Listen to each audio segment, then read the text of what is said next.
Brightcom group के against SEBI ने issue किया है शो कॉज नोटिस। अब ये शो कॉज नोटिस क्या होता है? बेसिकली सेबी ने कंपनी से कहा है कि आपके बारे में हमारे पास बहुत सारी कंप्लेंट्स आई है और हमने भी कुछ इरेगुलरिटीज यहाँ पर स्पॉट करी है। तो आप इसके बारे में हमें सफाई दीजिए, उसके बाद हम आगे कार्रवाई शुरू करते हैं। सो ये एक बहुत बड़ा ब्लो है ब्राइटकॉम ग्रुप के लिए। और यहाँ पर आगे क्या होता है ये देखना इंटरेस्टिंग रहेगा। सो ब्राइटकॉम ग्रुप की जो कठिनाइयां है वो आगे बढ़ती ही जा रही है और सेबी अभी इनके पीछे पड़ गया है।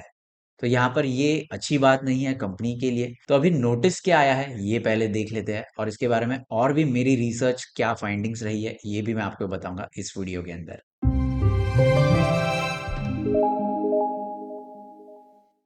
सो दोस्तों यहाँ पर आप देख सकते हो सेबी ने शो कॉज नोटिस इशू किया है alleging major fraud in Brightcom group. तो इनके डायरेक्टर्स एंड कंपनी के अगेंस्ट इन्होंने शो कॉज नोटिस इशू किया है। एंड अभी ये जो चार डायरेक्टर्स है जो कि प्रमोटर होल्डिंग का हिस्सा है वो अभी अपने शेयर्स नहीं बेच पाएंगे, उन्हें बार कर दिया गया है ऐसा सेबी ने कहा है। तो यहाँ पर आप देख सकते हो these four individuals has been barred from selling, disposing और diluting the शेयर होल्डिंग, यानी ये अपनी शेयर होल्डिंग नहीं बेच सकते। नेक्स्ट यहाँ पर सेबी की फाइंडिंग्स में इन्होंने बताया है कि बुक्स ऑफ अकाउंट्स के अंदर यहाँ पर मिस रिप्रेजेंटेशन हुआ है रिगार्डिंग सम ट्रांजैक्शंस। नेक्स्ट यहाँ पर सेबी ने अपनी फाइंडिंग्स में कुछ डेफिशिएंसीज फिगर आउट करी है इनकी बुक्स ऑफ अकाउंट्स में, जो इन्होंने असेट इम्पेयरमेंट करी थी इन FY20। तो 800 करोड़ का यहाँ पर क्या ट्रांजैक्शन है इसके बारे में इन्होंने सवाल पूछा है।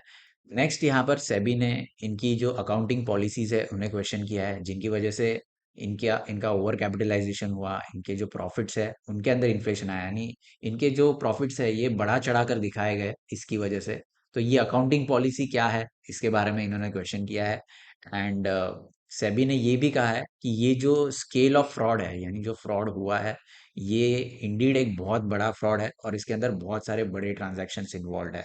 और यहाँ पर जो अकाउंटिंग एंट्रीज है, जो कैमोफ्लाज अकाउंटिंग एंट्रीज है, ये 1200 करोड़ रुपीज से भी बड़े हैं इन FY19 एंड FY20। तो ये एक बहुत बड़ा ब्लो है एंड सेबी अभी बहुत ज्यादा एक्शन में आ गया है। एंड आगे चलकर सेबी की कार्रवाई कैसी रहती है ये देखना इंटरेस्टिंग रहेगा। लेकिन इस बैड न्यूज के चलते ब्राइटकॉम ग्रुप में हमें अभी लोअर सर्किट्स का सिलसिला देखने मिल सकता है। यहाँ पर सेबी के होल टाइम मेंबर की भी कुछ कमेंट्री आई है, वो भी हम यहाँ पर देख लेते हैं। तो उन्होंने कहा है कि यहाँ पर कंपनी ने अकाउंटिंग इरेगुलरिटीज का सहारा लिया है और इसकी इसके चलते यहाँ पर प्रॉफिट्स ऊपर नीचे करके दिखाए हैं। तो कंपनी के अगर आप एक्चुअल प्रॉफिट्स देखो तो ये जो कंपनी ने प्रॉफिट्स रिपोर्ट की है इसके सामने काफी ज्यादा लोअर है ऐसा इन्होंने कहा है। एंड वही assets and reserves and surplus भी कंपनी के काफी सिग्निफिकेंटली कम है।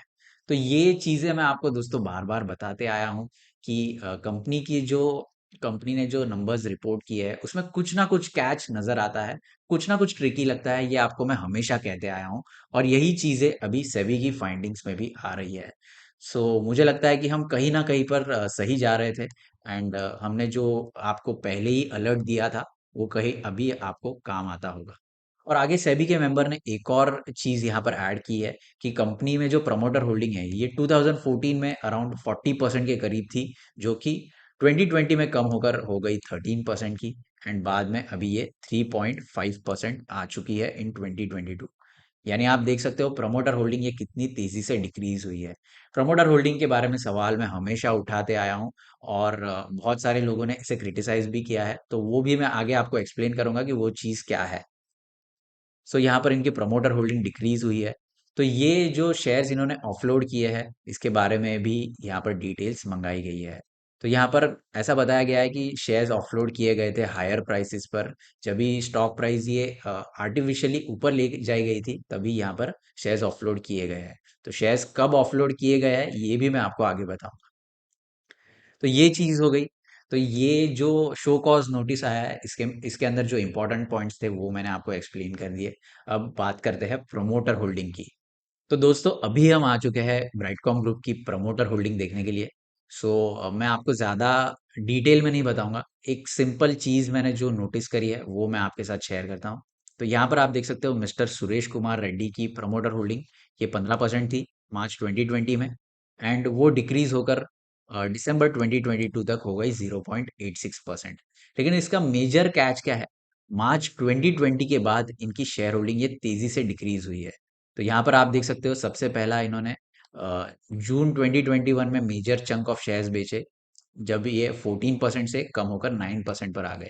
सो जून 2021 में शेयर प्राइस कितना था पहले वो देख लेते हैं। ये जो पीक आप देख रहे हो ये है अराउंड 24 रुपए का।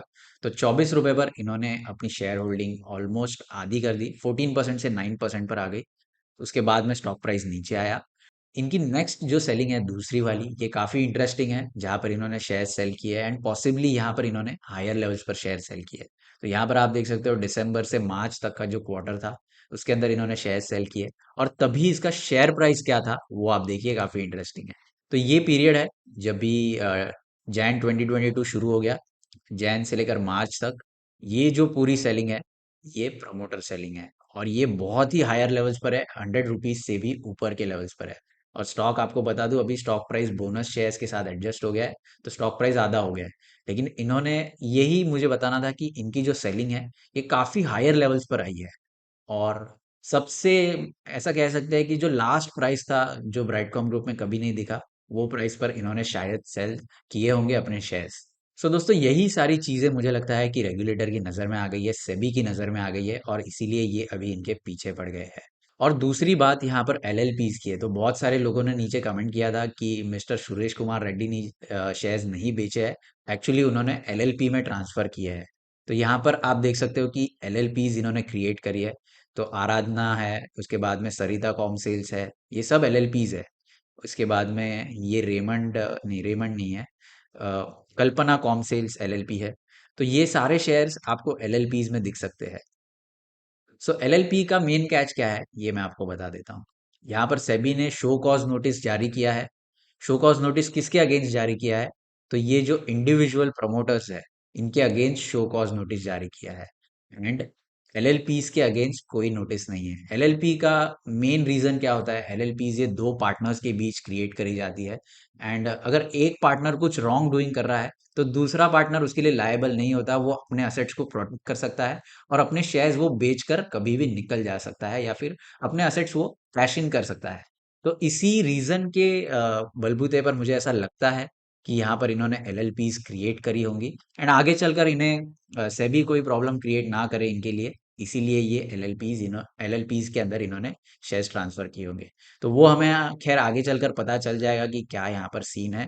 और धीरे धीरे यहाँ पर ये जो इरेगुलरिटीज है इनकी अकाउंटेंसी में, वो धीरे धीरे करके सामने आ रही है, जो कि अच्छी बात है, क्योंकि बहुत सारे लोग यहाँ पर मिसगाइड हो रहे थे इनकी प्रॉफिट एंड लॉस स्टेटमेंट्स देखकर, इनकी बैलेंस शीट्स देखकर। लोग इन्हें गूगल एंड जो माइक्रोसॉफ्ट जैसी कंपनीज है उनके साथ कंपेयर कर रहे थे। तो अभी मुझे लगता है कि थोड़ा यहाँ पर क्लैरिटी आ रही है, और हमें थोड़ा और वेट करना चाहिए, तो सब कुछ हमारे सामने आ सकता है। सो दोस्तों ये जो शो कॉज नोटिस सेबी ने इशू किया है इसके अगेंस्ट ब्राइटकॉम ग्रुप ने भी अपना रिप्लाई दिया है। तो वो हम नेक्स्ट वीडियो के अंदर कवर करेंगे, और कुछ और अनोखे फैक्ट्स मैं आपको नेक्स्ट वीडियो में बताऊंगा ब्राइटकॉम ग्रुप के बारे में। तो अगर आपको ये वीडियो पसंद आ रही है तो इसे लाइक ज़रूर कीजिए, और मुझे नीचे कमेंट करके बताइए आपको क्या नया इसके अंदर से सीखने मिला है। और आज के दिन में दोस्तों हमारा थोड़ा लुक ये चेंज हो गया है, तो आपको मेरा नया लुक कैसा लगा वो भी आप मुझे नीचे कमेंट करके बता सकते हो।